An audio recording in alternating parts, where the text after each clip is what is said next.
Class 3. Okay, now we have done our study on lines. हमने exercise self practice 11A और self practice 11B में हमने lines के बारे में सीखा था. अब हम सीखेंगे प्लेन फिगर्स के बारे में. ठीक है, प्लेन फिगर्स क्या होते हैं ये सब हम जानते हैं कि प्लेन फिगर्स कौन कौन से होते हैं, जैसे कि रेक्टेंगल, स्क्वायर, ट्राइंगल, सर्किल, ये सारे होते हैं प्लेन फिगर्स. ठीक है, इन सबको हम प्लेन फिगर्स कहते हैं. अब इन फिगर्स में तीन चीज़ें होती हैं. ठीक है, और कुछ प्रॉपर्टीज होती हैं जो कि हम अब पढ़ेंगे. ठीक है, तो सबसे पहले हम जो फिगर लेंगे वो लेंगे हम रेक्टेंगल. ये है फिगर रेक्टेंगल. ठीक है, अब एक फिगर में तीन चीज़ें होती हैं, वर्टेक्स, साइड एंड डायगोनल. अब ये क्या क्या होती हैं, जैसे कि सपोज करो ये रेक्टेंगल है ए बी सी डी. इस रेक्टेंगल का नाम है ए बी सी डी. ए ये पॉइंट है, बी ये, सी ये और डी ये, इन चारों को जोड़ के हमने रेक्टेंगल बनाया है. तो ये जो चार पॉइंट्स हैं, जो चार कॉर्नर्स हैं, या फिर मैं बोलूँ जहाँ पे भी रेक्टेंगल की दो लाइनें आके मिलती हैं, जैसे ये दो लाइनें आके यहाँ मिली, ये दो लाइनें आके यहाँ मिली, ये दो लाइनें यहाँ मिली और ये वाली दो लाइनें आपकी यहाँ मिली. तो ये जो चार पॉइंट हैं जहाँ पे लाइंस आके मिलती हैं उनको कहेंगे हम वर्टेक्स. और वर्टेक्स कैसे लिखते हैं हम, वर्टेक्स यहाँ पे वर्टेक्स है ए बी सी और डी, चार वर्टेक्स होगी. साइड क्या होती है, साइड होती है ये लाइन, ये एक साइड, ये दूसरी साइड, ये तीसरी साइड, ये फोर्थ साइड. अब इन साइड के नाम कैसे दिए जाए, तो ये जो साइड हुई ये हुई इन दोनों पॉइंट्स को जोड़ के जो बनी वो साइड बनी. तो ये साइड हुई बी सी, बी सी एक साइड, सी डी एक साइड. अब ये डी ए एक साइड हो गई और ए बी, ये हो गई आपकी चार साइड्स. ठीक है, अब बचती है डायगोनल. डायगोनल क्या होती है, डायगोनल वो होता है जब हम अपोजिट वर्टेक्स को, वर्टेक्स था ए बी सी डी, ये जो पॉइंट्स थे ये वर्टेक्स थे, एक दूसरे के सामने वाली वर्टेक्स को अगर जोड़ दें तो वो जो लाइन बनती है वो होती है डायगोनल. जैसे कि ए के अपोजिट, ये ए के पास वाला है डी और ए के पास वाला है बी और ए के सामने क्या है सी. तो अगर मैं ए को सी से जोड़ दूं ऐसे तो ये हो गई डायगोनल ए सी, ए और सी डायगोनल होगी. उसी तरीके से मैं डी और बी को जोड़ दूं तो ये होगी, ये डायगोनल होगी. तो ये दो डायगोनल होगी, कौन सी, ए सी और ये बी डी, ये दो डायगोनल्स होगी. ठीक है, ये होती हैं रेक्टेंगल के पार्ट्स. ठीक है, अब रेक्टेंगल में एक चीज़ क्या होती है, इसकी जो अपोजिट साइड्स हैं वो इक्वल होती हैं. मतलब ये वाली साइड और ये जो है ये दोनों इक्वल लेंथ की होंगी और ये वाली साइड इक्वल लेंथ की होती हैं. ठीक है, तब ये रेक्टेंगल कहलाता है. ओके, सेकेंड फिगर हम पढ़ेंगे ट्राइंगल. इसमें भी हम वही तीन चीज़ें ढूंढेंगे, वर्टेक्स, साइड और डायगोनल.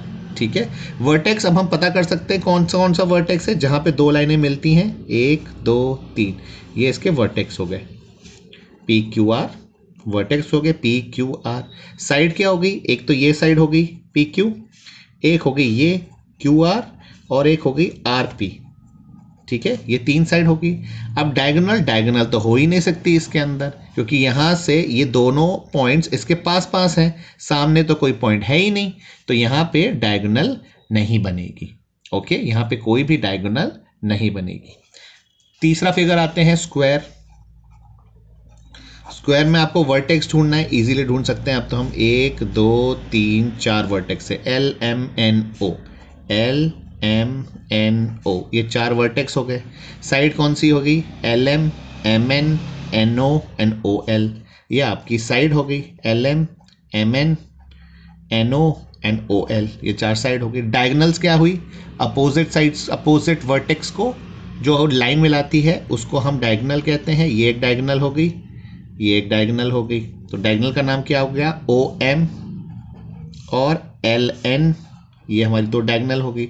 अब स्क्वायर की प्रॉपर्टी क्या होती है, इसमें जो सारी साइड्स होती हैं ये सब इक्वल होती हैं. ये स्क्वायर में होता है, ये वाली साइड इस वाली साइड के इक्वल है और ये वाली साइड, ये तीनों इक्वल, ये चारों इक्वल. ये वाली साइड इसके इक्वल, ये इसके इक्वल, ये इसके इक्वल और ये इसके इक्वल. तो मतलब ये चारों साइड्स इक्वल होती हैं लेंथ में. ओके, अब हम सीखेंगे सर्कल के बारे में. सर्कल क्या होता है, ठीक है। सर्किल, सर्किल में कितनी वर्टेक्स होती है? यहाँ तो कोई भी वर्टेक्स नहीं है, कोना तो है ही नहीं, तो यहाँ पे कोई भी वर्टेक्स नहीं होगी। सर्किल में कोई साइड होती है? साइड भी नहीं है, यहाँ तो गोल ही गोल घूम रहे हैं, तो ये साइड भी नहीं होती। डायगोनल होती है? कोई पॉइंट जोड़ता है एक दूसरे को, पॉइंट ही नहीं है, वर्टेक्स ही नहीं है, तो डायगोनल कैसे बनेगी? तो यहाँ पे डायगोनल भी नहीं होती। लेकिन सर्किल में होता क्या है फिर? सर्किल में होता है सेंटर और रेडियस। सर्किल में वर्टेक्स साइड डायगोनल्स नहीं होती, सर्किल में होता है सेंटर और रेडियस। सर्किल का सेंटर मतलब जो सर्किल के बीच का पॉइंट है, और रेडियस क्या हुआ? इस पॉइंट से सर्किल की एज तक, यहां से लेके इसके एज तक जो डिस्टेंस हुआ, इसको हम आर से डिनोट करते हैं, विच इज कॉल्ड रेडियस। ये कहीं से भी हो सकता है, पॉइंट से लेके सर्किल के एज तक, ये भी आर है। पॉइंट से लेके सर्किल के एज तक जो लाइन खींची, ये भी आर है। पॉइंट से लेके सर्किल की एज तक जो लाइन गई, ये आर हो गई, ठीक है, ये रेडियस हो गई, ठीक है। अब इस एक्सरसाइज में हम एक और चीज सीखेंगे कि हमको सर्किल बनाना कैसे है। अगर कोई स्पेसिफिक लेंथ का सर्किल बोले तो हम उससे बनाएंगे कैसे। जैसे सपोज आपको बोला मुझे 4 सेंटीमीटर रेडियस का सर्किल बनाना है, ठीक है। क्यों? अब मुझे ऐसा सर्किल बनाना है जिसके सेंटर से यहाँ का जो डिस्टेंस हो वो 4 सेंटीमीटर हो। तो हम कैसे बनाएंगे इसको? हम इसके लिए दो चीज़ यूज़ करेंगे। एक है कंपास, ये ज्योमेट्री सेट में आता है आपके, ये ज्योमेट्री सेट अगर किसी के पास है तो इसको हम कंपास कहते हैं। और होता है स्केल, स्केल तो हम सबके पास होता ही है। ये एक नई चीज़ है जिसको हम कहते हैं कंपास, ठीक है। इसमें एक तरफ पेंसिल होती है और एक तरफ आपकी पॉइंटेड निब होती है, ठीक है। और ये ऐसे लंबा और ये खुलता है, बंद होता है, ठीक है। ये होता है आपका कंपास, ठीक है। अब हम सर्किल कैसे बनाएंगे इससे? सर्किल हम ऐसे बनाएंगे, हमें 4 सेंटीमीटर का सर्किल बनाना है, ठीक है। यहाँ पे 4 सेंटीमीटर कहाँ है? ये रहा, दिख रहा है हमें, ये रहा 4 सेंटीमीटर। तो हम क्या करेंगे, अपनी जो ये निब है, एक तो पेंसिल है, एक निब है, जो निब है इसको हम रखेंगे 0 पे और पेंसिल को रखेंगे 4 पे, क्योंकि यहाँ पे 4 सेंटीमीटर पे हमें करना है। तो हम कैसे करेंगे? दिख रहा है आपको सब, ये 0 है यहाँ पे, ठीक है। स्केल को अगर ध्यान से देखें तो ये 0 है और ये 4 है, ठीक है। तो निब को, ये वाली जो तीखी वाली निब है, इसको मैं रखूँगा 0 पे, ये मैंने रख दी निब 0 पे, और ये मैं रखूँगा 4 पे, पेंसिल को मैं रखूँगा 4 पे, ठीक है। ये देखो हो गई, निब को रख दिया 0 पे, पेंसिल आ गई 4 पे, ओके, बन गया। अब इसको हटा देंगे, ये हमारा बन गया 4 सेंटीमीटर का रेडियस। अब मैं यहाँ पे निब को रखूँगा और मैं एक गोला तैयार करूँगा, ठीक है। मैं एक सर्किल तैयार करूँगा, ये घूम के सर्किल ऐसे तैयार हुआ। निब को नहीं उठाएंगे, निब को नहीं उठाएंगे और इसको पकड़ के घुमाएंगे अपन ऐसे, तो ये सर्किल, पेंसिल से सर्किल खिंच जाएगा, ठीक है। ये बन गया सर्किल, पूरा दिख रहा है सर्किल। और जहाँ पे हमने निब रखी थी वहाँ पे अपन एक पॉइंट लगा देंगे, ये हो गया सेंटर, ठीक है। ये सेंटर हो गया और इस सेंटर से सर्किल की एज तक ये हो गया आपका 4 सेंटीमीटर रेडियस, ठीक है। इस तरीके से हम सर्किल बना सकते हैं। अब आपसे मैं बोलूँ 5 सेंटीमीटर का सर्किल बनाओ या 6 का बनाओ, आप बना सकते हैं। आपको क्या करना है, सपोज 5 सेंटीमीटर का सर्किल बनाना है तो आप निब को रखेंगे 0 पे और पेंसिल आ जाएगी आपकी 5 पे, तो 5 सेंटीमीटर का सर्किल बन जाएगा।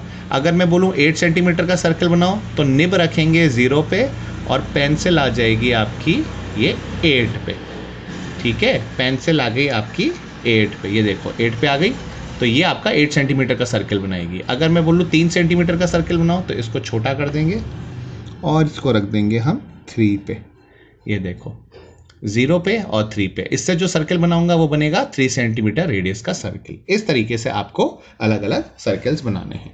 नाउ इसी बेस पे आपको एक्सरसाइज करनी है सेल्फ प्रैक्टिस 11C।